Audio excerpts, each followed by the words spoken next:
This is what she thinks when you don't chase. You think if you stop chasing, she forgets you. But the truth is, when you stop chasing, that is often the first moment she is forced to actually see you. You think pursuit creates value. Sometimes it does the opposite. Sometimes the more you run after someone, the less real you become in their eyes, because now you are no longer a man with a life, a center, a standard. You are a reaction. You are availability without weight. You are effort without edge. And that is exactly why this hurts you. Because deep down, you don't just want love. You want to feel chosen. You want to feel like your presence matters without you having to beg for proof. If you need reminders like this, subscribe now, not for me, for you, because a man who keeps forgetting the truth will keep returning to the same humiliation dressed up as hope. Here's what it really means when you don't chase. It does not mean you become cold. It does not mean you play games. It does not mean you try to punish her silence with your silence. It means you stop interrupting reality. That's the shift. That's the thesis. You stop forcing what the truth is already trying to reveal. Because when you chase, you blur the picture. You flood the space with texts, explanations, reassurance, jokes, check-ins, emotional labor, second chances, and constant attempts to manage how she feels about you. You don't let the connection speak for itself. You don't let her curiosity rise. You don't let your absence have weight. You don't let her actions expose her intentions. You keep rescuing the fantasy before reality can touch it. And then you wonder why you feel drained, why you feel confused, why you feel small, because you are trying to build certainty out of someone else's inconsistency. That never works. A lot of men get this wrong. They think chasing proves desire. They think over-explaining proves maturity. They think availability proves loyalty. They think enduring mixed signals proves depth. No, it proves you are willing to negotiate against yourself just to avoid the discomfort of not being wanted the way you want to be wanted. That's called self-abandonment. And it is expensive. When you keep chasing a woman who is lukewarm, distracted, uncertain, or only responsive when she is lonely, she learns something. Not because she is evil, not because she is calculating every second, but because people respond to what you teach them. And what you teach through desperate pursuit is simple. Your standard can be lowered if your emotions are hooked strongly enough. Your boundaries can be bent if your hope is loud enough. Your attention is guaranteed even when her effort is not. Now think about that. What does she think when you don't chase? She thinks, maybe for the first time, that your attention is not automatic. She thinks your life may be fuller than she assumed. She thinks you are not standing still, waiting for crumbs, checking your phone like a servant waiting for permission to feel peace.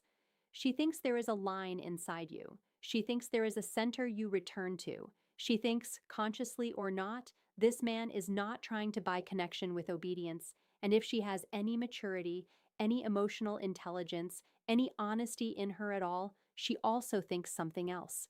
She thinks, if I want access to this man, I have to meet him in reality. That is what non-chasing does. It moves the entire dynamic out of fantasy and into truth. Now listen carefully. This is not about making her panic. This is not about making her jealous. This is not about disappearing so she comes running.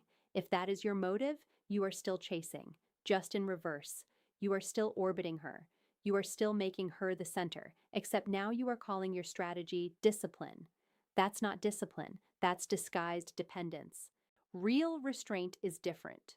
Real restraint says, I will not overinvest where clarity is absent. I will not campaign for basic interest. I will not perform for a maybe. I will not turn confusion into a project. I will not hand over my dignity just because my feelings are loud. That man is dangerous in the best way. Not because he dominates, because he is governed. And women feel that. People feel that. The world feels that. The root cause of your chasing is rarely love. It's usually fear. Fear of loss, fear of being ordinary, fear that if you stop reaching, the connection dies, which means it was never real, which means you have to face the one thing your ego cannot tolerate. She was not deeply choosing you. You were deeply trying to convince her. That is the hard truth. You were trying to convert interest. You were trying to negotiate attraction.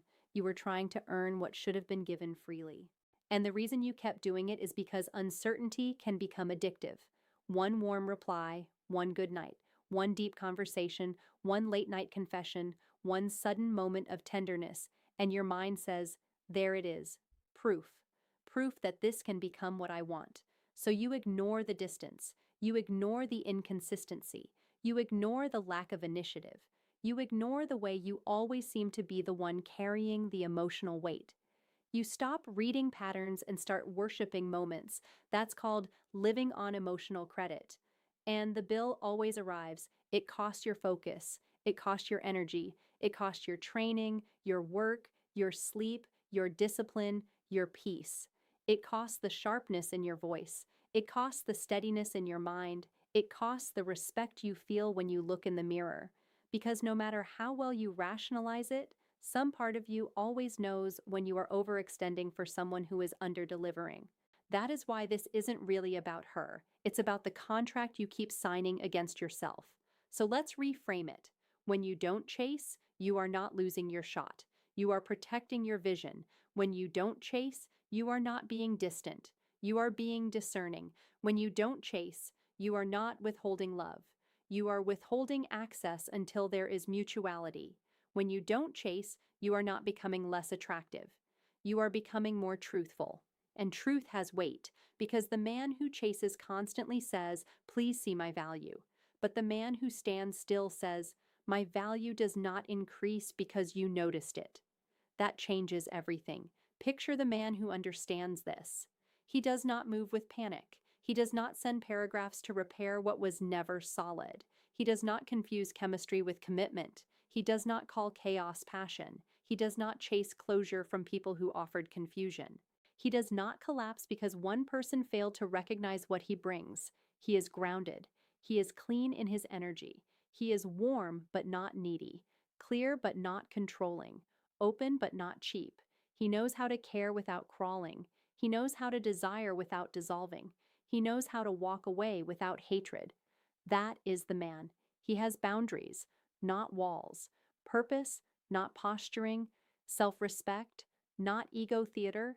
He does not need to announce his standard every 5 minutes because his behavior does it for him. He does not oversell himself. He does not audition. He does not hover. He does not beg reality to become fantasy.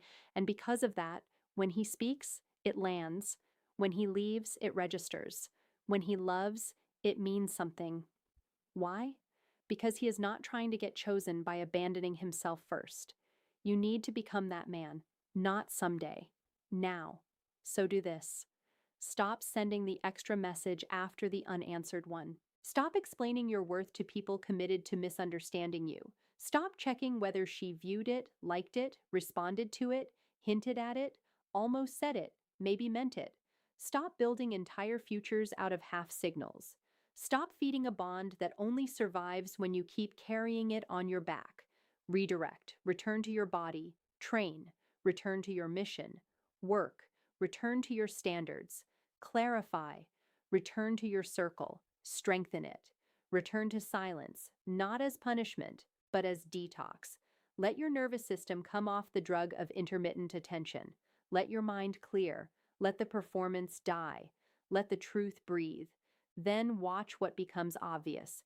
Some women will step forward when you stop chasing, not because you manipulated them, because the fog lifts, because your constant pursuit was covering the fact that they were never being required to participate. Once your energy pulls back, reality becomes visible. Either she reaches or she doesn't. Either she values the connection enough to meet you halfway, or she doesn't. Either there is reciprocity or there isn't. That information is gold. Take it with maturity. If she reaches with sincerity, receive it slowly. Don't jump. Don't over-celebrate.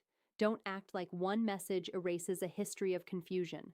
Watch consistency. Watch effort. Watch whether words and actions line up over time. Not over a night. Not over a flirtatious burst. Over time. If she doesn't reach, accept it cleanly. Not bitterly, cleanly. Because closure is not always a conversation. Sometimes closure is a pattern repeated enough times that only your denial is keeping it alive. You have to outgrow the version of you that keeps calling disrespect potential. You have to outgrow the version of you that thinks being good means being endlessly available. You have to outgrow the version of you that mistakes emotional intensity for compatibility. And yes, this may sting, because there is grief in growth. There is grief in realizing you were loyal to an illusion. There is grief in admitting that what kept you attached was not deep connection, but deep hope. But that grief is healthy.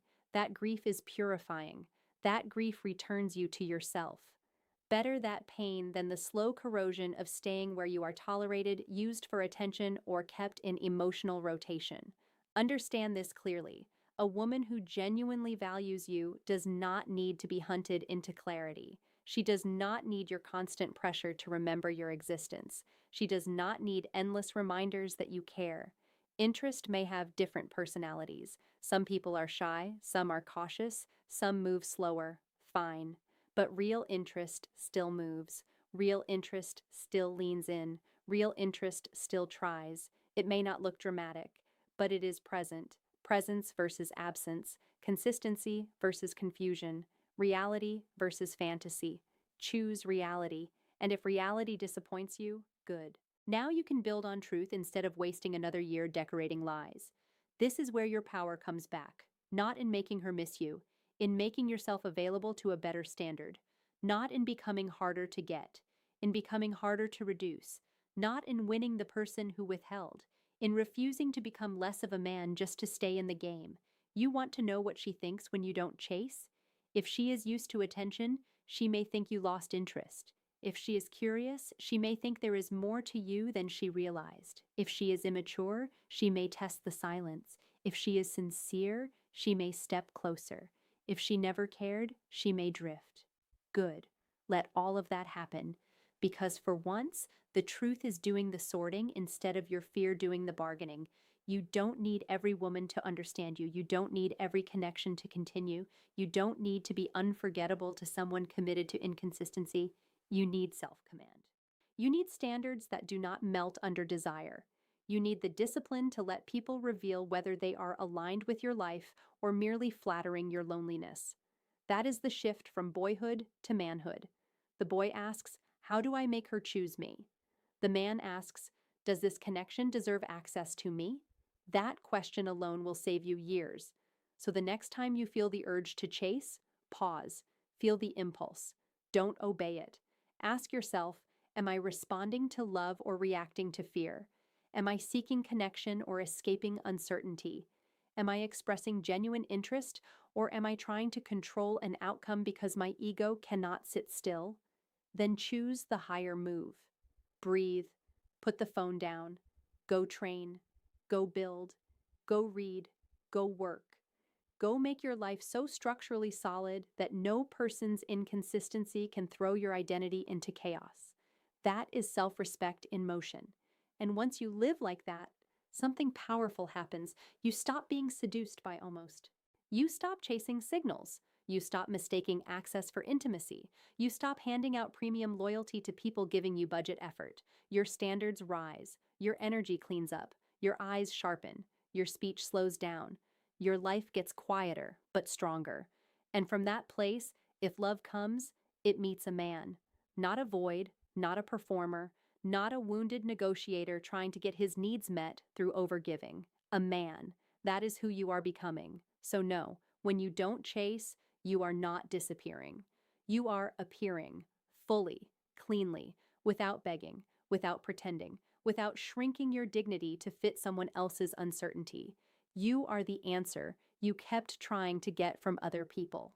You are the stability. You are the standard. You are the rescue. You are the permission. You are the clarity. Act like it. And if this truth hit where it needed to hit, subscribe because you do not need more comforting lies. You need more reminders of who you are when you stop betraying yourself. Stay here if you want that kind of clarity. Stay here if you are done performing for attention and ready to build real self-respect. You're not the only man walking this path, and you don't have to walk it alone.